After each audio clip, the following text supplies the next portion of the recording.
हजुरको यहाँभन्दा माथि को छ मान्छे सेटिङमा? माथि कोही होला नि त दलालहरु नाम? गृहमन्त्री नै छ। अब के कुरा गर्नु? हजुरको गृहमन्त्रीसँग सिधै छ? सपोर्ट गर्ने चाहिँ सुन्नुस्, नचाहिँदा नबोल्नुस् फेरि।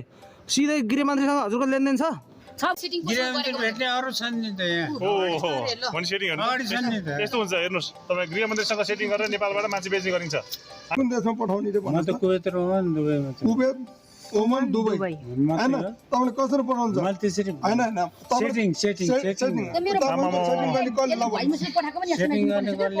तपाईको त्यो केटीलाई सेटिङमा त्यो भिजिट भिसामा पठाएर दुबई ओमान कुवेतमा चाहिँ कसले 25 वर्षदेखि बेच्ने भनेको कुरो एकदम ठुलो कुरा हो कि त्यो मात्रै हो र? सेटिङमा छ। हामी सेटिङ कोसँग गर्दाखेरि गृहमन्त्रीसँग गर्छ रे। अनि एयरपोर्टसम्म सेटिङ छ रे बेच्ने। तपाईले कति पैसा लिएर पठाउनुहुन्छ? एयरपोर्टमा कसले खान्छ? हैन तपाईले एयरपोर्टमा कसले खान्छ? कसले खान्छ? कसले त? एयरपोर्टमा कसले खान्छ भनिहाल्नुस् त।